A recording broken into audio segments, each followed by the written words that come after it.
Assalamualaikum warahmatullahi wabarakatuh. Selamat datang Bapak-Bapak, Ibu-Ibu di kelas kita tercinta Internasional Ta'limul Quran Academy. Saya harap Bapak-Bapak, Ibu-Ibu semuanya dalam keadaan sehat ya dan senantiasa dilimpahkan rahmat serta karunia-Nya oleh Allah Ta'ala. Alhamdulillah pada hari ini adalah pertemuan yang ke-73 dari kelas terjemah ini dan kita akan mempelajari surah Ali Imran ayat 32 sampai dengan 35 ya. Di ayat-ayat yang akan kita pelajari ini sangatlah pendek sekali, mohon diperhatikan dengan sebaik-baiknya oleh Bapak-Bapak, Ibu-Ibu. Dan jangan lupa juga bahwa pelajaran-pelajaran sebelumnya itu bisa dipelajari kembali ya di akun YouTube Internasional Ta'limul Quran Academy, baik dari bahasa Indonesia, Inggris, Urdu, dan bahasa-bahasa lainnya jika ada yang tertarik. Kita langsung saja kepada materi kelas kita.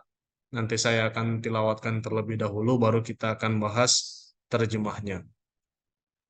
A'udzu billahi minasyaitonir rajim. Qul in kuntum tuhibbunallaha fattabi'uni yuhibbukumullah. فاتبعوني يحببكم الله ويغفر لكم ذنوبكم والله غفور رحيم.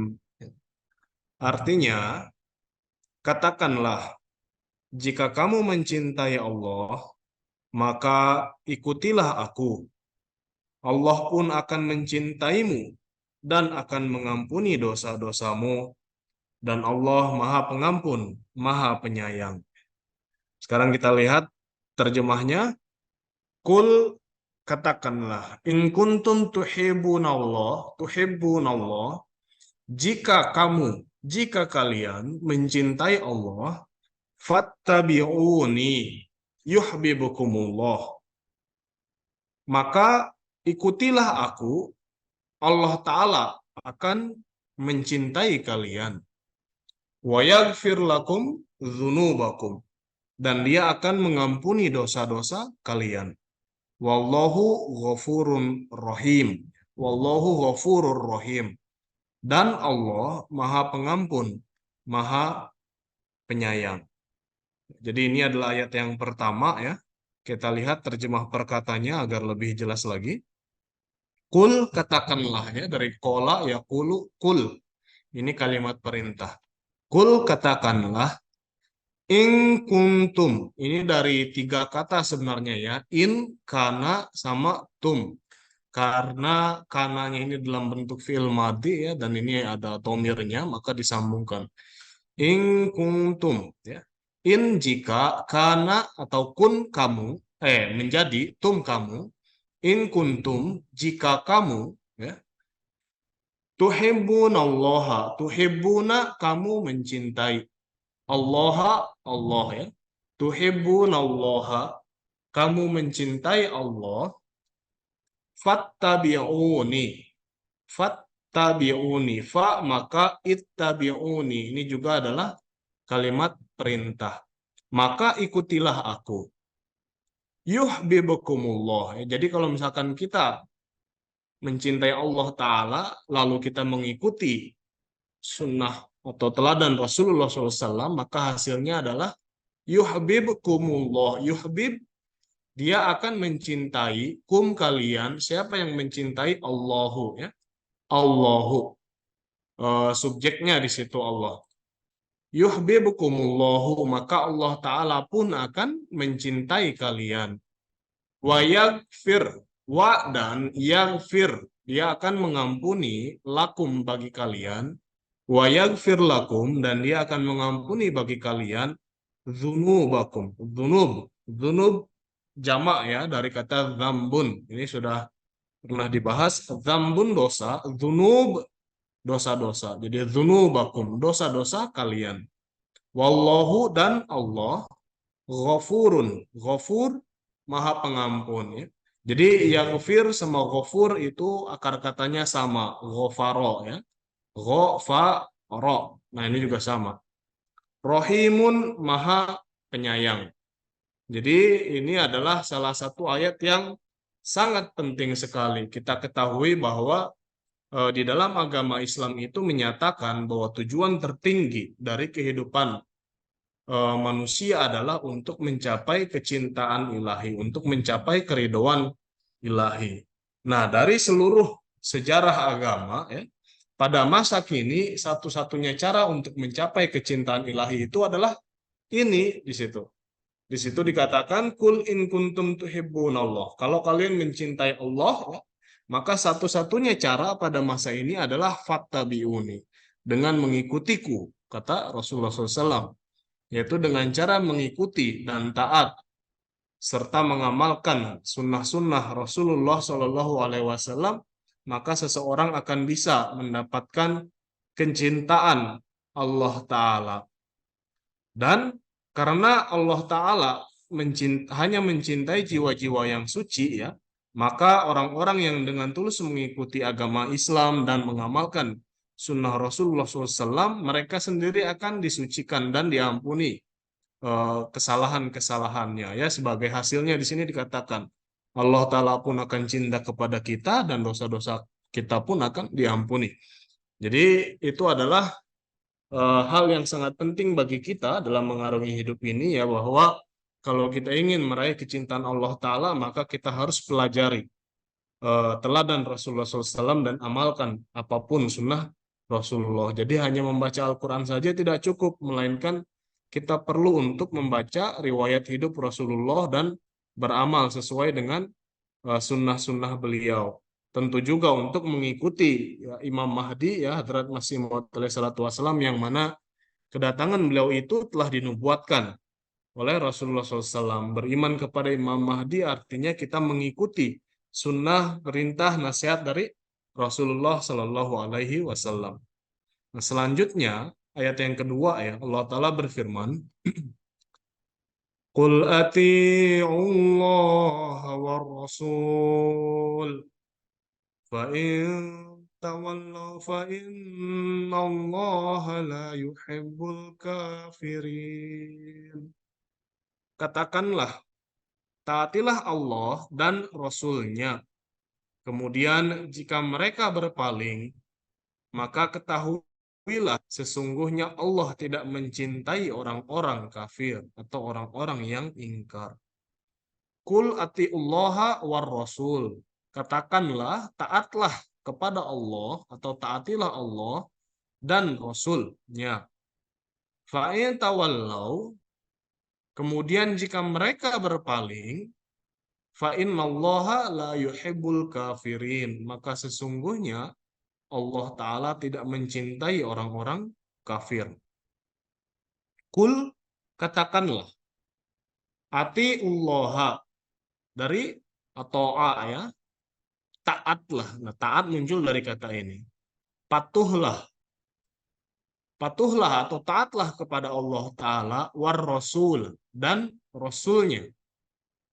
Fa maka in jika tawallau mereka berpaling, ya, tawallau mereka berpaling, fa innallaha maka sesungguhnya Allah, ini ketahuilah ini ditambahkan, ya, untuk memudahkan. Fa innallaha maka ketahuilah sesungguhnya Allah la yuhibbu, la tidak, yuhibbu mencintai, ini dari kata ahabba, ya. Hubbun itu cinta. Ahabba mencintai, yuhibbu. La yuhibbu tidak mencintai al-kafirin orang-orang yang kafir atau orang-orang yang ingkar. Nah, kalau misalkan di ayat sebelumnya itu dijelaskan orang-orang yang mencintai Allah Ta'ala, mengamalkan sunnah Rasulullah SAW, maka pada hasilnya mereka akan mendapatkan bahwa Allah Ta'ala pun akan mencintai mereka dan dosa-dosa mereka akan diampuni oleh Allah Ta'ala. Nah, kalau misalkan sebaliknya, di ayat inilah dibahas, ya, bahwa kalau orang-orang yang menolak untuk beriman, maka Allah Ta'ala tidak mencintai mereka. Dan kalau misalkan kita sudah tidak dicintai Allah Ta'ala, maka macam-macam juga sebabnya atau hasilnya, gitu, ya. Selanjutnya, ayat yang ketiga, yaitu ayat ke-34 dari surah Al-Imran, Allah Ta'ala berfirman, Inna Allah astafa Adam wa Nuhan wa ala Ibrahim wa ala Imran alal alamin. Sesungguhnya Allah telah memilih Adam, Nuh, keluarga Ibrahim, dan keluarga Imran atas seluruh alam. Innallaha astafa, sesungguhnya Allah Ta'ala telah memilih Nabi Adam alaihissalam, wa Nuhan, dan Nabi Nuh, wa ala Ibrahim, dan juga keluarga Ibrahim, wa ala Imrana, dan juga keluarga Imran, alal alamin, di atas seluruh alam. Innallaha, sesungguhnya Allah, ini kata ini berulang-ulang ya, inna itu berulang-ulang sekali, jadi sudah dipahami pasti. Innallaha, sesungguhnya Allah, istafa, telah memilih ya. Nah, Rasulullah juga disebut Mustafa ya. Mustafa adalah orang yang terpilih. Muhammad Mustafa Sallallahu Alaihi Wasallam. Nah, ini Mustafa itu muncul dari kata ini. Istafa, telah memilih. Kalau Mustafa adalah orang yang terpilih. Adama, Nabi Adam alaihissalam, wa Nuhan, dan Nabi Nuh alaihissalam, wa ala, dan keluarga.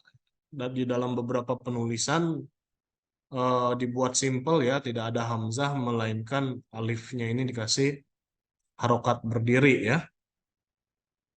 Wa ala, dan keluarga Ibrahim alaihissalam, Nabi Ibrahim alaihissalam, wa ala, dan juga keluarga Imran alal alamin, di atas seluruh alam. Nah, di dalam kata atau ayat ini perlu ada beberapa penjelasannya dan juga ada beberapa rahasia. Nah, di sini kata Imran di sini menurut Al-Qur'an bahwa kata Imran di sini mengisyaratkan kepada dua pribadi ya. Yang pertama adalah Amram di dalam Bible yang merupakan ayah dari Miriam, Nabi Harun alaihissalam, dan juga Nabi Musa alaihissalam yang merupakan anak paling terakhir ya. Nah, itu adalah maksud dari kata Imran di sini. Yang pertama adalah kepada Amram. Yang kedua adalah kepada Imran yang merupakan ayahnya dari Hadrat Siti Maryam yang merupakan ibu dari Nabi Isa alaihissalam. Nah, kenapa Al-Qur'an memilih kedua nama ini, bahwa di dalam kata Imran di sini itu mengandung dua sosok, yaitu Amram dan juga Imran. Tujuannya adalah yang pertama untuk mencakup juga Nabi Harun alaihissalam ya, bahwa orang-orang yang diunggulkan di atas orang-orang seluruh alam di sini termasuk juga Nabi Harun alaihissalam. Kemudian juga keturunan-keturunan yang lainnya. Dan tujuan yang kedua adalah sebagai semacam pendahuluan juga untuk pengenalan terhadap Siti Maryam alaihissalam yang akan dibahas selanjutnya, dan juga ini termasuk diri Hadrat Nabi Isa alaihissalam.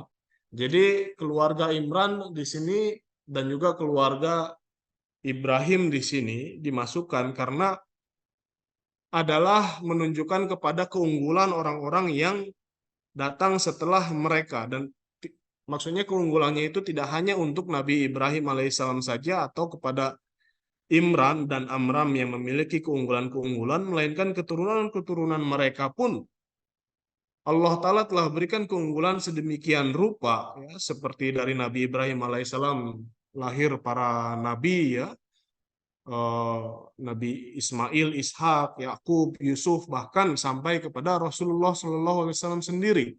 Dan juga dari Imran ini yang mana yang dimaksudkan dari keturunan Amram dan Imran itu termasuk Nabi Musa alaihissalam, kemudian termasuk juga Nabi Harun alaihissalam, kemudian Siti Maryam atau Nabi Isa alaihissalam. Nah, keturunan-keturunan dari dua orang ini atau tiga orang yang dimaksud di sini itu Allah Ta'ala telah berikan keunggulan-keunggulan di atas orang-orang seluruh alam. Tetapi di dalam Al-Quran, ayat mengenai ini ya, istofa, kemudian alal alamin, ini tidak hanya satu kali, melainkan ada banyak sekali di satu tempat mengangkat si ini di atas seluruh alam, kemudian mengangkat si B di atas seluruh orang-orang di dunia dan lain sebagainya. Nah, jadi maksud yang diinginkan oleh Al-Quran dalam hal ini adalah mereka adalah orang-orang yang telah diberikan kelebihan, keunggulan oleh Allah Ta'ala dibandingkan orang-orang atau kaum yang ada pada masa itu, ya, yang satu masa dengan mereka, tidak terhadap orang-orang di seluruh dunia, karena nanti akan bertabrakan ayat-ayat di dalam Al-Quran. Sedangkan kalau misalkan yang unggul di atas seluruh umat di dunia itu adalah yang dimaksudkan orang-orang Islam, ya, kuntum khairu ummah, gitu, bahwa umat Islam ini dijadikan sebagai umat yang paling mulia di atas umat-umat yang lain. Jadi makna di sini, ya, istofa alal alamin ini adalah bahwa Allah Ta'ala telah memberikan keunggulan, telah memilih mereka ini sebagai orang-orang unggulan, yaitu Nabi Adam alaihissalam, Nabi Nuh alaihissalam, Nabi Ibrahim dan keturunannya, kemudian Imran atau Amram dengan para keturunannya, ya, di antara orang-orang yang ada pada masa mereka masing-masing, ya. Jadi itu adalah pengertiannya. Jadi jangan sampai salah paham kenapa di ayat ini kok ini orang ini yang diunggulkan, kemudian di ayat yang lain kok orang ini yang diunggulkan, ya. Jadi maksudnya adalah mereka diberikan keunggulan di antara orang-orang yang ada pada masa mereka masing-masing. Nah, kemudian ayat yang terakhir yang kita pelajari pada pertemuan kita kali ini adalah ayat ke-35.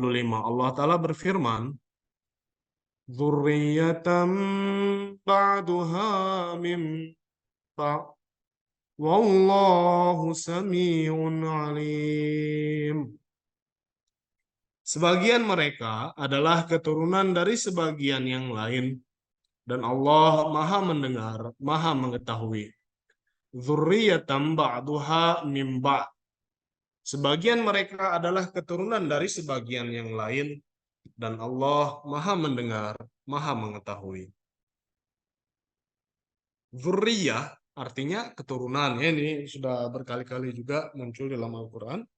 Dzurriyyah, keturunan. Makanya di Indonesia itu sangat terkenal sekali istilah dzurriyyah Nabi, ya. Dzurriyyah Nabi itu banyak yang mengaku Habib atau yang menyatakan diri mereka sebagai Habib. Dalam menjelaskan itu biasa para ulama menyebutkan dzurriyyah Nabi, ya. Nah, dzurriyyah itu adalah keturunan. Kemudian ba'duha, ba'du sebagian haknya, ya. Ini di sini mereka, ya, diterjemahkan mereka, tetapi karena di dalam bahasa Arab itu dhamirnya kembali kepada katanya, ya. Jadi hak di sini ini mengarah kepada dzurriyatan, keturunan, ya. Karena di dalam bahasa Indonesia suatu keturunan itu pasti jamak, makanya diterjemahkan mereka. Dzurriyatan ba'duha. Dzurriyatan ini menjelaskan kepada ayat yang sebelumnya. Ba'duha, sebagian mereka, mim ba'din, berasal dari sebagian yang lain. Wallahu, dan Allah, sami'un, maha mendengar, alimun, maha mengetahui, ya. Jadi inilah bapak-bapak, ibu-ibu, ya, beberapa ayat yang kita pelajari. Ada 4 ayat, semuanya sangat pendek sekali, ya, tetapi sebagaimana yang tadi sudah dijelaskan bahwa di dalam ayat-ayat yang pendek pun terkandung makna dan pemahaman yang mendalam yang perlu kita sama-sama gali, perlu kita sama-sama kaji. Jangan sampai kita memiliki pemahaman yang salah dari ayat-ayat Al-Quran, ya. Jadi mudah-mudahan apa yang kita pelajari pada pertemuan kita kali ini memberikan manfaat yang banyak bagi semuanya yang hadir dalam kelas ini. Begitu juga mudah-mudahan ilmu ini bisa kita sampaikan kepada saudara-saudara kita yang belum bisa hadir, mungkin karena halangan sakit atau apapun itu, ya kita sama-sama doakan mudah-mudahan Allah Ta'ala berikan mereka kesehatan dan juga bisa memberikan taufik untuk ikut serta di dalam kelas ini bersama dengan kita semua. Jazakumullah khairal jaza, saya sampaikan atas perhatian dan kehadiran semuanya ya. Saya sampaikan permohonan maaf atas gangguan yang tadi mungkin sempat menghela ya. Dan mudah-mudahan ke depannya cuaca baik dan tidak ada gangguan lagi. Sekali lagi saya ucapkan jazakumullah khairal jaza. Insyaallah taala kita akan berjumpa pada pertemuan-pertemuan selanjutnya di kelas internasional Ta'limul Quran Academy. Jazakumullah. Assalamualaikum warahmatullahi wabarakatuh.